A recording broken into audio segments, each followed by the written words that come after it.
Senator Hanson-Young. Thank you, Mr Acting Deputy President. I rise today to participate in this member statement session to talk about how urgent it is for us to take action on our environment to protect our precious places and the animals and plants that are facing extreme extinction. Australians love the great outdoors, from our beaches to our forests, rivers and wide open plains. We have some of the most unique flora and fauna in the world.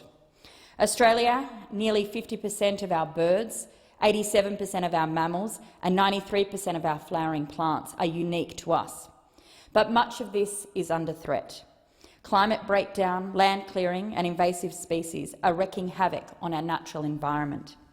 We're ranked 4th in the world for plant and animal extinctions, as well as holding a terrible record of being the only developed country listed as a deforestation hotspot.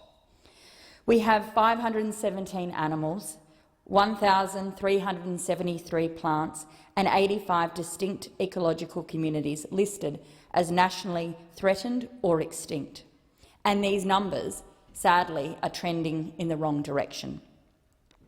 Globally, the United Nations tells us there are 1 million species under threat of extinction. 1 million. Their recent report warned that nature is declining globally at rates unprecedented in human history, and the rate of species extinction is accelerating. The chair of this UN body, Sir Robert Watson, says with hope, however, that it's not too late. Through transformative change, nature can still be conserved, restored and used sustainably. By transformative change, we mean a fundamental system-wide reorganisation across technological, economic and social factors, including paradigms, goals and values. Sir David Attenborough put it a little more succinctly when he recently said, "We cannot be radical enough with dealing with these issues." But here in Australia, we have a government riddled with climate deniers, intent on winding back climate action and blocking any meaningful reforms. Reforms that are needed for how we produce and consume energy, how we farm and how we get from place to place.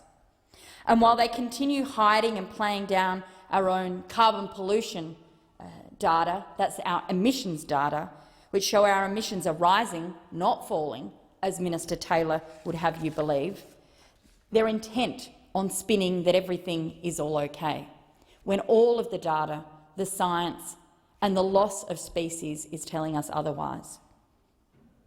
This government has allowed broad-scale land clearing to continue, destroying habitat.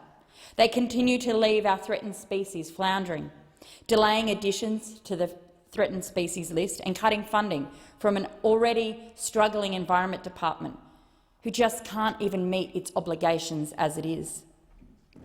This is not the kind of transformative change that we need if we're to create a future that we can recognise. The problems we face aren't just about losing species. What happens to the planet affects us all. Many Australians care deeply about what type of action we're taking, and we're doing everything we can, making small changes in our homes, in our lives, to try and do things better. Whether it's recycling, using less plastic, water tanks, solar panels, batteries installed in our homes and in our businesses, planting trees and doing much more. Everyday people are taking small actions to try and improve their environment because they know that we have to act, and we have to act quickly. And of course, it's not just individuals, it's businesses and community groups too. They're grappling with how to be responsible citizens in an age of climate breakdown. Just this week, Andrew Mackenzie, the chief executive at BHP, the world's largest mining company, endorsed a carbon price. He knows, though, that this won't even go far enough. That's why he's committing hundreds of millions of dollars to curbing BHP's direct emissions and the emissions generated from the use of their resources so the company can achieve net zero carbon emissions by mid-century. That's leadership. When talking about how to deal with the climate crisis, he said, "And all of the above solution will barely get us there. All emitters, resource companies, customers, consumers must play their part together with government to meet the climate challenge." And he is right. If we are to solve the climate emergency, we must take swift and meaningful action. We must work together, government, business and people, because our problems require political solutions. Here in this place, we must act. The climate and extinction crisis we are currently facing require political solutions. It can't just be left to people doing things in their homes and in their businesses. We need political solutions to curb the crisis. We know they can be solved. We know that the solutions are there if we have the political will to do so.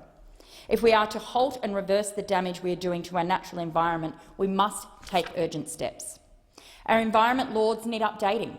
Currently, they don't even account for climate change. We've got these environmental laws and they don't protect the planet from worsening climate change. For all the talk of Adani's approvals or big oil drilling in the Bight, widespread land clearing in Queensland and New South Wales, there is no mechanism in Australian law to consider the climate impacts of these projects and developments. That's why we need a climate trigger. Our environment laws have not kept up with our environmental reality. Climate change is at the centre of all the threats of this planet and the environment today. While a price on carbon looks unlikely in the near future because of the climate deniers on the other side, we need something that will limit the damage to the climate. At the very least, let's not make things worse. A climate trigger would give us a mechanism to assess major developments and approve or reject them based on their emissions and whether they make climate change worse and pollution worse. Reducing our carbon pollution won't be enough to save the species that are already under threat. With our list of threatened species continuing to grow, it's well past time that their recovery plans were fully funded. That's why we must, as a bare minimum, commit to $200 million a year that the environmental scientists are arguing is needed to fund our threatened species recovery plans. We must stem the tide of extinction, and that requires investment in our environment. We're often criticised at this end of the chamber as being unrealistic. Well, this isn't about being unrealistic. This is about being pragmatic, facing the crisis that we see in front of us head-on, not pretending that it's simply going to go away, not putting our heads in the sand. We continue to do this with hope. And as Rebecca Solnit says, hope is not a lottery ticket that you can just sit on the sofa with and clutch, feeling lucky. It's the axe you use to break down the doors in an emergency.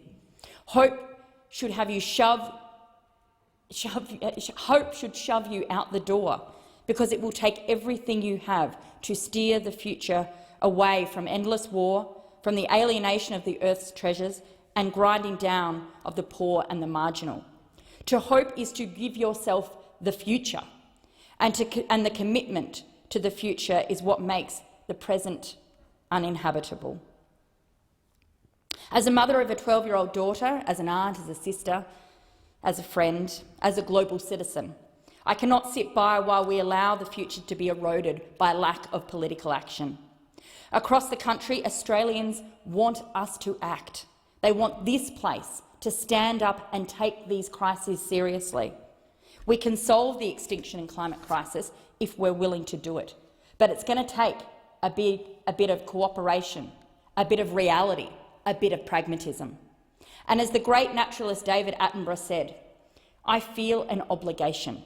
The only way you can get up in the morning is to believe that actually we can do something about it. And I suppose, just like David Attenborough, I think we can and we must.